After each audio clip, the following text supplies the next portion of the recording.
It's for all. Okay, roll call, please. Rudowski, Here. Clark, Here. Fredericks, Here. Height, Here. Lindeman, Here. Newman, Here. Schneider, Thorne, Here. Weber.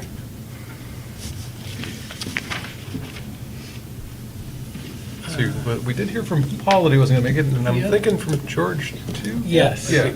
Okay, so I guess I'll make a motion to excuse Paul Snyder and George Weber. Second. Okay, motion by Lindman, second by Newman. Discussion, all in favor? Aye. Okay, motion carries. That brings us to approval of the agenda. Don't see any changes. Yeah. Should be good. I'd like to hear a motion to approve. Okay, motion by Brzezowski, Thorne, I'm sorry. Second? No. Second. Seconded by Newman, all in favor? Aye. Okay, motion carries. And then how about approval of the minutes? I didn't see anything in there that, I mean, there unless was you one want- typo, I think, but. Yeah, just the typo on the plague that we gave Okay. Ryan. Right. So that was what, on page 1? Page 1. Okay, so page 1, just typo, plague instead of plaque. Yep. Okey-doke, noted. Hope we didn't give him the plague. Yeah. Yeah, are we sure that was inaccurate? Okay, so I would then hear an approval of the minutes as amended. Motion to approve the minutes as amended. Second. Okay, motion by Clark, and that was second by Thorne. Thorne. Okay, all in favor? Aye. Aye, motion carries. Okay, that brings us to public hearings, which we have none.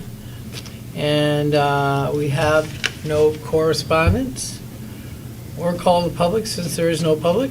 That brings us to new business item, 2024 annual report, which is in your packet.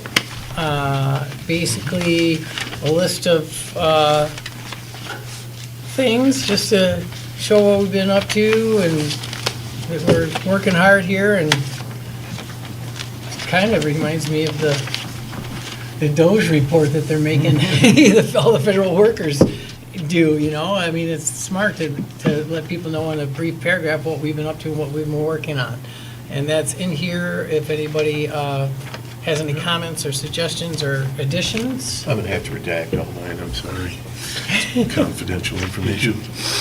I think Sally did a great job of capturing everything we did. Yeah, it looks fine. All right. So do we need to approve it or anything, or I it's just for review? believe this Forward is, it to council for their approval and acceptance. Okay, I guess I'll move to send the 2024 annual report to council for approval. Second. okay, motion by Lindman, second by Thorne.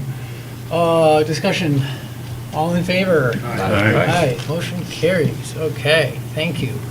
That brings us, no pending business, old table business.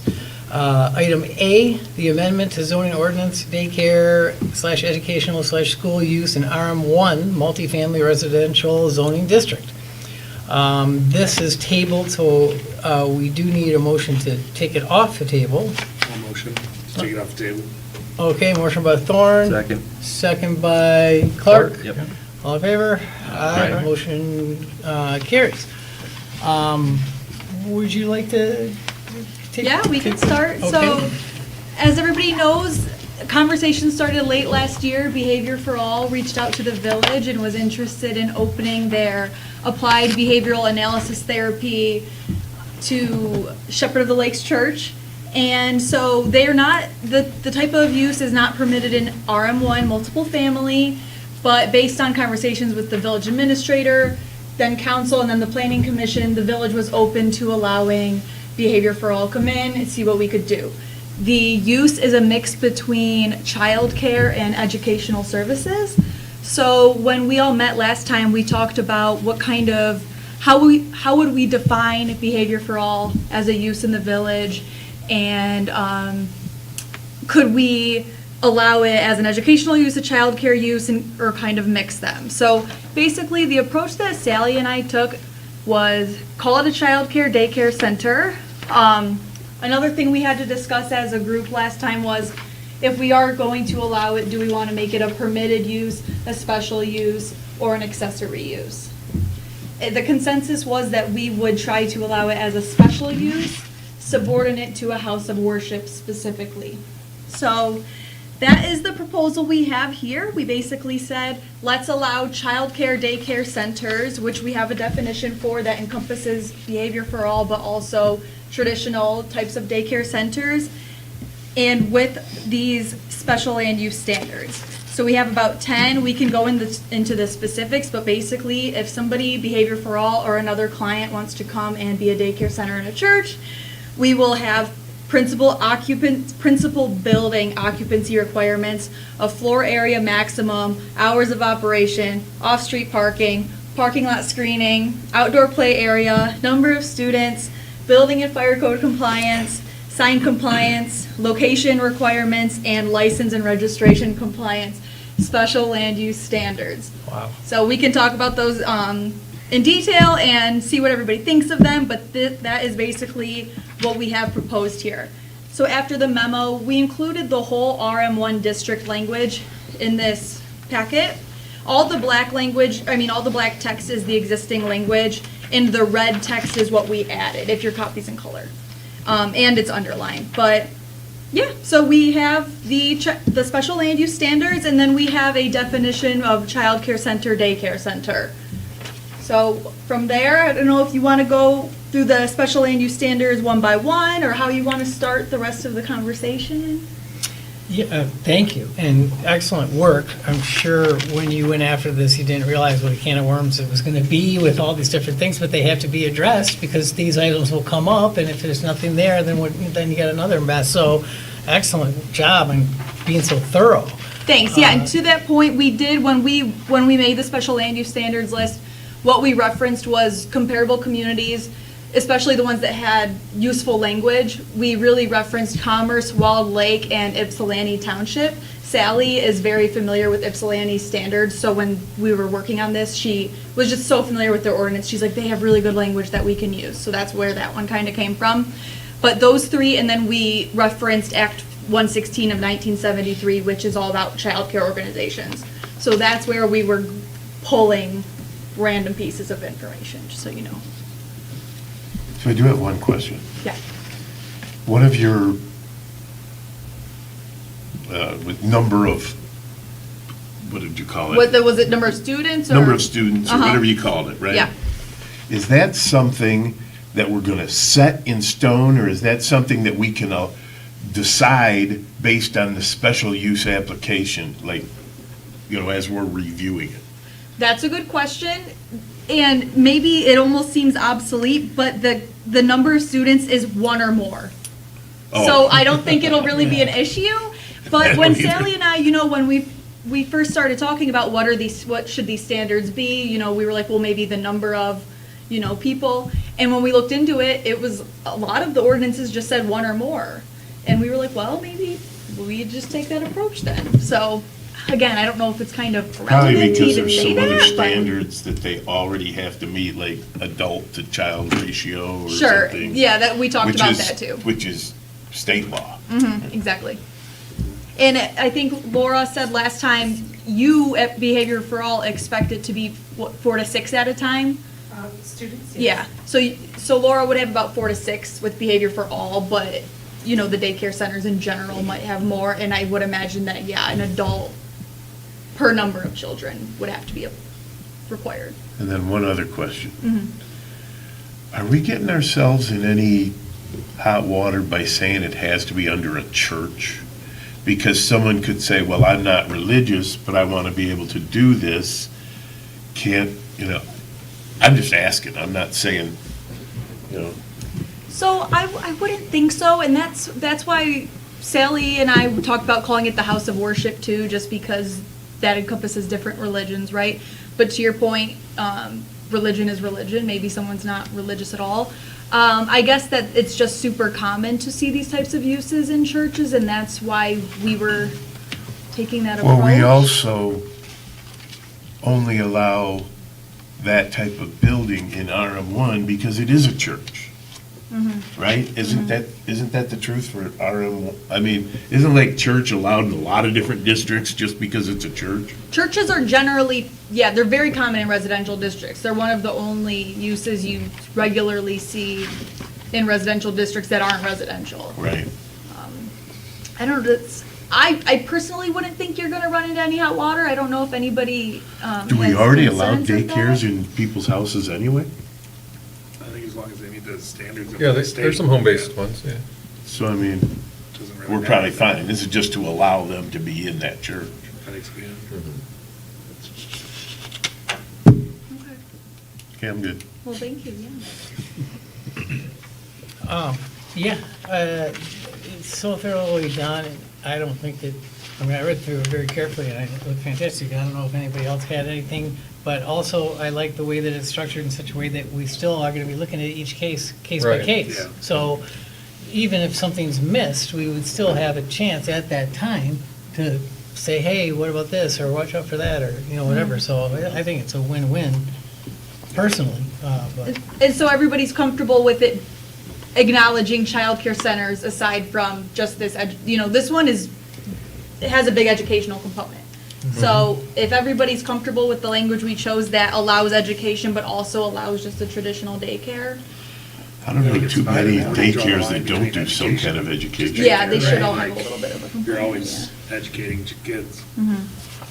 So if there's nobody that has a problem with it, then what we would recommend to council to adopt these amendments? You have to have a public hearing. You have to have a Oh, public yeah, hearing. that's right, yeah. So we would, yeah, go ahead. Yeah, whenever we're ready, I have Okay. another point. So Yes. if you look at page 3, Okay. the second standard was the one on floor area. Okay. So Sally and I, before we even dove into research, we were thinking, well, since this is a subordinate use to a church, maybe we should limit it to X amount of area within the church. Honestly, when we went through and, looked at all the different communities, we couldn't find anything that did that. We still put this regulation in here under number 2, floor area, because we thought it might be worthwhile, but we wrote PC to discuss. We wanted to see what you guys thought about that. So we could talk about that and either include it or take it out.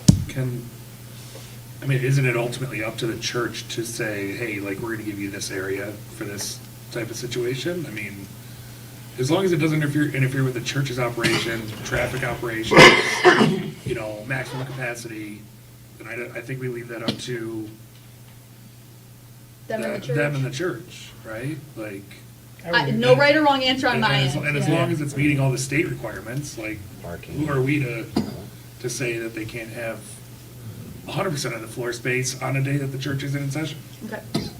Yep, I don't have an opinion one way or the other. I agree with that, totally, yeah. So I think just take out that. Take line out two. number 2, floor area. Okay. Yeah. Leave that up to them. You guys all good Yeah, with that? that's it. Yeah. Yes.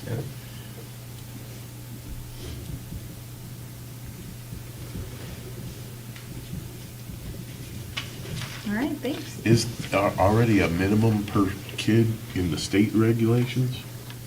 Are you talking about like square footage or? I mean, we don't want to put Square footage or 10 teacher? kids in a There's closet. Well, yeah, to be there's some honest, that's advocates. that's kind of what we expected. We expected to find more on that, and we found time and time again, number 6, the outdoor play area requirement. You find that in every community at the state level, whatever it is, they say there's a minimum of outdoor play area per kid, but there was nothing on how much indoor space had to be provided for Huh. each kid. So we were surprised, and we still threw it in there to see what, everybody thought, so. When you do this, I'm gonna ask you, when you do this, I'm assuming the state has to come in and check out the operation, or no? I am not a daycare facility. Okay. I do not provide child care services. What I do is considered medical. Okay, So while I'm absolutely able to operate in like the space that is zoned for childcare, absolutely.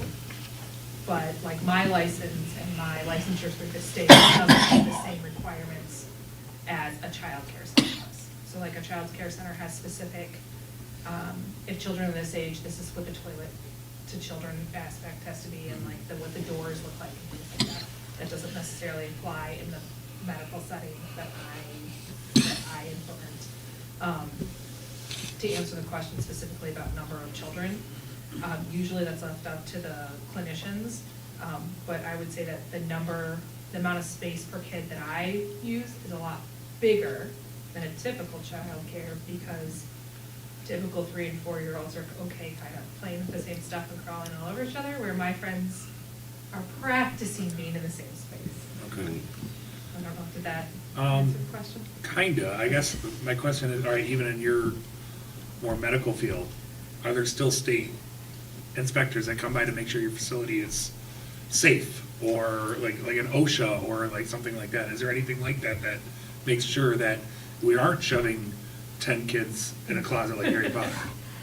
In my experience in the other clinics that I've opened, it's been things like the fire marshal, making sure that Okay. we're following fire marshal rules, and then That's making sure that we're occupancy. compliant with any zoning and leasing requirements. Okay. But there's not an Separate. ABA governing board in the state of Michigan right now, outside of my individual licensure. So I guess my only concern is how do we make sure that there isn't a minimum space for. Fire marshals will do the No, all right, occupancy so, all right, on so- any building. Right, so, but if they're only using 10% of this building and they have 10 patients or kids or clients, how do we make sure that they have enough room? The fire marshal will say the occupancy of this room is this much, and you won't be able to use it for more than that legally. Like this Which- has somewhere an Yeah, occupancy, a maximum. And to build on that, so points, special land use standards 8 and 11 kind of tie into this. So 8, we did say if a childcare facility, in this case Behavior for All would qualify under that definition, if they were to come, they would have to make sure that the building was brought into building and fire code compliance. So that is a standard of approval. And then number 11, it says that these facilities shall continually have on file their valid licenses with the village. You know, they get their licenses from the state, but we said that you have to have, you know, proof with the village. Sally had contacted Laura, and when it comes to Behavior for All, because they're not a child care center, they have slightly different regulations. With you, you guys have, like, you personally have a license, right? But your facility is not, which is kind of where this gray area is. So the behavioral facilities, the individuals themselves have to be registered with the state, but their facility does not. Don't know exactly, you know, why that works, but, so in this case, the village would have a copy of Laura's license, but not necessarily a facility license from her. A regular childcare is the opposite. So a childcare that wants to come into the church will have to provide the village their facility license, but the individuals necessarily don't have a license that work in the daycare. Got it. And so again, one of the standards of approval is that they provide that to the village before they operate, so. I think it's covered multiple ways. I don't think we have to put it in our Yeah. verbiage. But we have the final say, right? Yeah, I mean, For any special use. yeah, and that's why we did special use, right? So, I mean, with these standards, there is a way for these, you know, the applicants to ensure that they kind of meet them. It's kind of like if they meet them, then they meet them. It's not like, you know, building must be attractive or something, and then it's Right. super discretionary. I mean, they can comply with this stuff, but if you're all comfortable with, hey, if you meet all 11 of these standards, then we think that Well, you 10 now. deserve to, oh yeah, sorry, 10 now. Then you deserve to open your establishment. I'm good with it. Yeah, Motion to approve? or send it to council. To- Or no, I guess we need our. Schedule it. Schedule our public hearing, Schedule our public hearing I next guess month. for March Well, 27th. Yeah, if we remove can. line item 2, Yes. and then motion to schedule public hearing, or do that. I don't know if we need a motion. Yeah. Yeah. Okay. Okay, motion by Thorne, Second? second by Lindman. Discussion? All in favor? Aye. Okay, motion carries. That brings us to table business item B, appoint board member to ZBA for 2025. Mr. Chair? Yes. If you mind, I will go ahead and, nominate myself, if that's okay. Motion to If there's take it any off the table. Objections.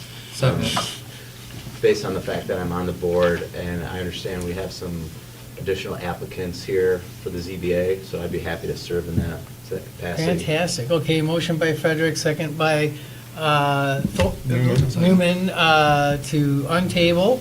And fantastic volunteer work here. Thank you very much, Mr. Wazowski, for volunteering for that position, because that was a tough one to fill. I know I couldn't do it, and that's wonderful. Thank you very much. Absolutely.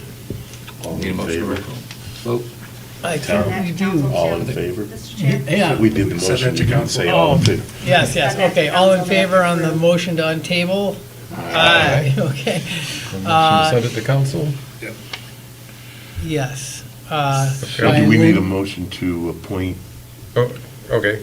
Patrick? So I'll move to appoint Patrick Brzezowski as our liaison to zoning board of appeals and send it to council for approval. Okay, motion by Linden, I'll second it. second by Fredericks.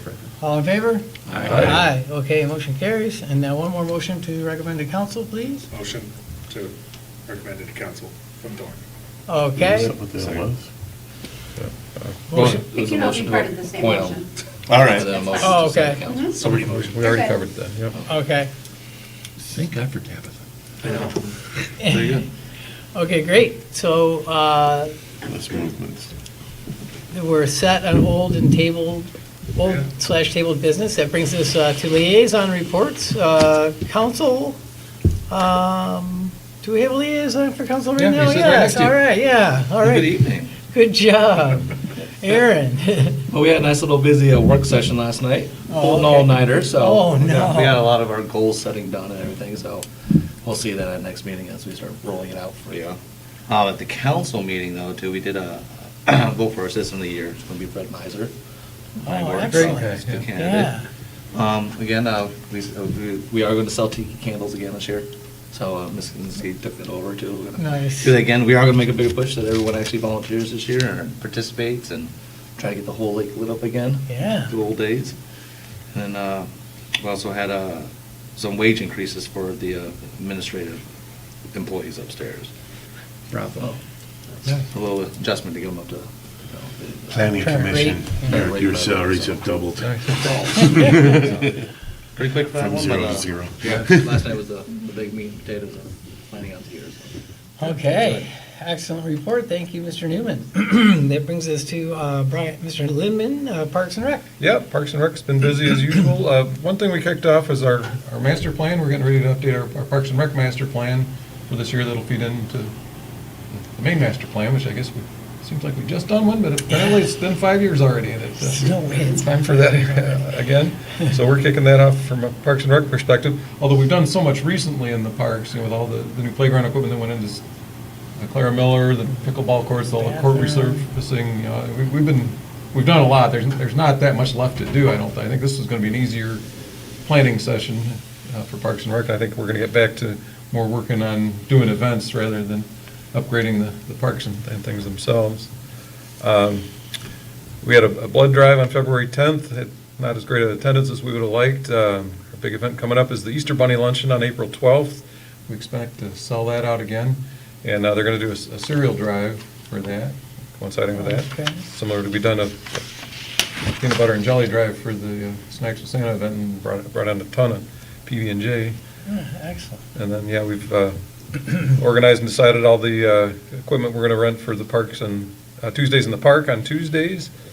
We've got, coinciding with that, on every Tuesday, we're going to have our new farmers markets kicking off. Yeah, And love that's gonna be pretty popular. We're expecting, we've got quite a few interested vendors already. And the nice thing about it, it's gonna run every Tuesday, 3 to 7:30. So a lot of farmers markets are during the day when everybody's at work, so people have a hard time getting to them. So we're hoping to catch those, and then you can hit it up it'll also after hit on the work, yeah. Thursdays that we're having, or the Tuesdays that we're having the Tuesday in the park going on, so I think we'll get I some love it. cross. That's wonderful.